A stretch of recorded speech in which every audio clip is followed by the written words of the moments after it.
লিয়েছিলাম হ্যাঁ ভালো করি কোনটায় তুই কি বললেন কি পড়াইল তুই জানি না তুই জানি কি পড়াইছি রে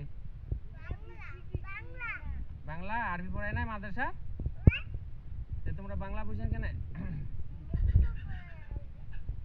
মক্তবে আরবি আর বাংলা পড়ায় মাদ্রাসা কটার সময় পড়ায় 9টার সময় পড়ায় 8টার সময় ছুটি দেয় ও আচ্ছা আচ্ছা আর তোর